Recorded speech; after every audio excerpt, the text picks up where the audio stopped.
तो दोस्तों एक बार फिर स्वागत है आप सभी का हमारे चैनल पर। और इस वीडियो में हम बात कर रहे हैं उन सभी कैंडिडेट्स के लिए जो कि छत्तीसगढ़ से बिलोंग करते हैं। उन सभी के लिए लीगल रिसर्चर की कुछ वैकेंसीज जो हैं छत्तीसगढ़ हाई कोर्ट में निकली हुई हैं। क्या है वहाँ की सारी जानकारी, भाई कौन एलिजिबल है, कैसे उसको आपको फिल करना है, लास्ट डेट क्या है, कितनी पोस्ट है, क्या कितना टर्म रहेगा आपका, यहाँ सारी चीज़ें हम डिटेल में डिस्कस करने वाले हैं। तो दोस्तों में शेयर कर दीजिए ताकि उनको भी ये जानकारी मिल जाए।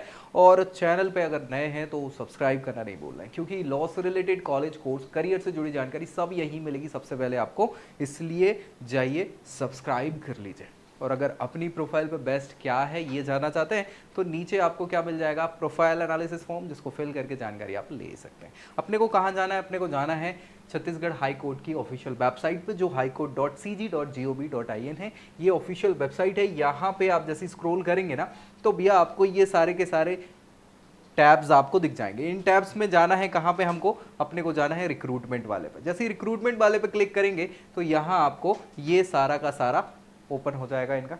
अच्छा, हमने यहाँ पे क्या है, स्क्रीन ब्लैक करके रखी हुई ताकि हमें दिख जाए, ठीक है, आपके लिए बेहतर हो। तो ये आपको ये वाला पूरा टैब दिखेगा। इस टैब में जाना है और पहले नंबर पे लीगल असिस्टेंट वाला ही यहाँ पे एडवर्टाइजमेंट है, जिसको क्लिक कर देना है। जैसे ही आप ये क्लिक करेंगे भाई साहब तो ये आपको खुल जाएगा, ठीक है। अब ये खुल जाएगा तो इसमें क्या लिखा है सारी चीज़ें हम डिस्कस कर लेंगे, वही तो करना है डिस्कस, ठीक है भाई। चलो, सबसे पहली चीज़ जो याद रखने वाली है वो ये है कि लास्ट डेट इस फॉर्म को फिल करने की 13 सितंबर के शाम के 5 बजे तक है, जो बहुत इंपॉर्टेंट हमारे लिए।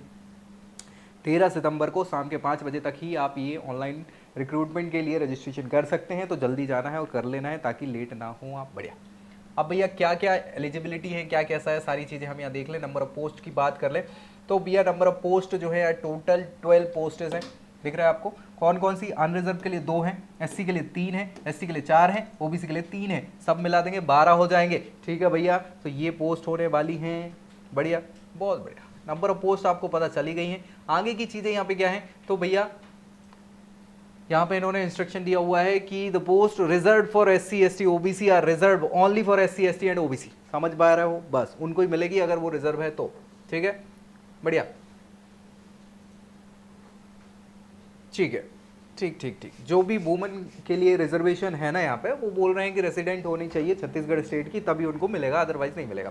क्वालिफिकेशन क्या चाहिए ये इंपॉर्टेंट है हमारे लिए। कौन कौन फिल कर सकता है तो 3 साल के जितने भी प्रोफेशनल है या 5 ईयर प्रोफेशनल है, मतलब जिन्होंने एलएलबी किया हुआ है 3 ईयर का या फिर इंटीग्रेटेड 5 ईयर का, चाहे बीए एलएलबी हो, बीकॉम एलएलबी, बीएससी एलएलबी, जो भी है, ठीक है। तो वो वाले सारे प्रोफेशनल्स क्या है यहाँ पे एलिजिबल हैं। रिकॉग्नाइज बोर्ड यूनिवर्सिटी से उन्होंने करी हो, ठीक है, ये इंपॉर्टेंट है। लॉ ग्रेजुएट्स है ना, जिन्होंने प्रैक्टिस वगैरह प्रैक्टिस जो है स्टार्ट कर दी, नहीं स्टार्ट करी हुई है एज अ एडवोकेट, और non engaged any other profession और वोकेशन सर्विस, वे सभी के सभी क्या कर सकते हैं या पार्टिसिपेट कर सकते हैं, ठीक है भाई। कोई दिक्कत परेशानी, बहुत बढ़िया। ये सारी चीज़ें आप ध्यान रख लो यहाँ पे, क्योंकि यहाँ पे फाइनल मार्क्स एग्जामिनेशन के इंटरव्यू के समय पे पूछे जाएंगे, तो सारे के सारे डॉक्यूमेंट हमारे पास होने चाहिए, ये चीज़ें भी पूछी जाएंगी। कंप्यूटर नॉलेज होना चाहिए थोड़ा, कौन कौन सा, क्योंकि हमें डेटा एंट्री आना चाहिए, वर्ड प्रोसेसिंग आनी चाहिए, कंप्यूटर ऑपरेशंस आने चाहिए। बेसिक परफॉर्मेंस है ये लीगल रिसर्चर के लिए, क्योंकि आजकल सारा काम क्या हो गया, ऑनलाइन हो गया है, तो आपको कंप्यूटर का नॉलेज होना बहुत ज़रूरी है, ठीक है। अब यहाँ पे लिखा हुआ है age criteria. Age criteria, the candidate must have attend minimum age of 21 years. 21 साल से कम नहीं होना चाहिए और ज़्यादा से ज़्यादा 30 साल का हो सकता है भैया 1 जनवरी 2024 को, ठीक है, ऑब्वियस सी बात है। तो इस क्राइटेरिया के बीच में अगर आप आ रहे हैं तो आप एलिजिबल हैं, अदरवाइज नहीं है, बात खत्म। प्रोसीजर क्या होगा सिलेक्शन का, सो सिलेक्शन के लिए इन्होंने लिखा है कि जज on the basis of interview only. कोई आपका लिखित एग्जाम नहीं होगा, कोई एमसीक्यू वाला एग्जाम नहीं होगा, कुछ नहीं होगा, सीधा इंटरव्यू होगा। इंटरव्यू में अच्छा परफॉर्म कर लिया तो भैया आप सिलेक्ट हो इन 12 पोस्ट पे जो भी आपकी हो सकती है, ठीक है। Candidate for the interview will be called only after screening. Screening के बाद ही आपको कॉल किया जाएगा। नो टीए, टीए मतलब क्या है, ट्रैवलिंग अलाउंस। ट्रैवलिंग अलाउंस आपको नहीं पे किया जाएगा इंटरव्यू के दिन का, तो वो भैया ध्यान रखना। अब यहाँ पे वर्क क्या होगा, नेचर ऑफ वर्क यहाँ पे बता दिया है कि इनको ऑनरेबल जस्टिस जो रहेंगे, जजेस जो रहेंगे, उनके साथ अटैच कर दिया जाएगा। छत्तीसगढ़ के जो भी जज रहेंगे उनके साथ ही आपको काम करना होगा सारी चीज़ें, और उनसे रिलेटेड जो भी आपके काम रहेंगे ना, वो सारे आपके लॉ से रिलेटेड करने रहेंगे। बढ़िया है, ये सारी चीज़ें एक बार पढ़ लेना, ठीक है। क्या क्या रेस्ट्रिक्शन है किन किन चीज़ों का, प्रैक्टिस पे।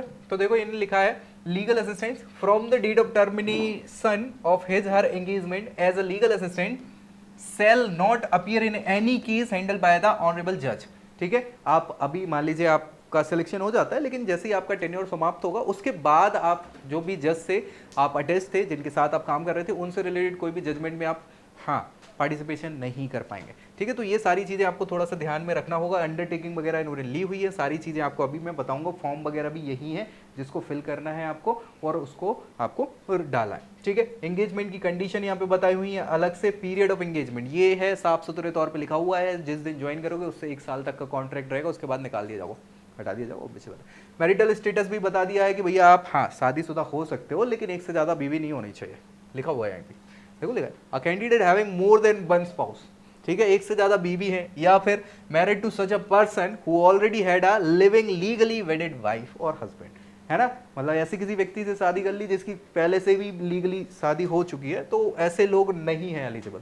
ठीक है, साफ सुथरे तौर पर। डिस्क्वालिफिकेशन भी बता दिया है कि किसी प्रकार की क्रिमिनल एक्टिविटी में अगर आप पार्टिसिपेट कर रहे हैं तो आप डिस्क्वालीफाई हो जाते हैं। कैसे अप्लाई करना है, तो ऑफिशियल वेबसाइट है highcourt.cg.gov.in, जो ऑफिशियल वेबसाइट है, वहां पे जाके आपको क्या करना है, फॉर्म को डाउनलोड करना है। यही है फॉर्म, में बता दूंगा क्या है, उसको फिल करना है, और फिल करके आपको क्या करना है, अटेस्ट करवाना है हाई स्कूल मार्कशीट वगैरह, इसमें सारे डॉक्यूमेंट बताए हैं। हाई स्कूल सर्टिफिकेशन मार्कशीट हो जाएगी, प्रूफ ऑफ एज हो जाएगा, इसलिए हायर सेकेंडरी सर्टिफिकेट हो जाएगी, मार्कशीट हो जाएगी, हायर सेकेंडरी सर्टिफिकेशन पास सर्टिफिकेट। इसके अलावा ग्रेजुएशन पोस्ट ग्रेजुएशन की मार्कशीट होगी, सर्टिफिकेट होंगे, और टेस्टिमोनियल्स होंगे रिगार्डिंग एक्स्ट्रा करिकुलर एक्टिविटी अगर कुछ है तो।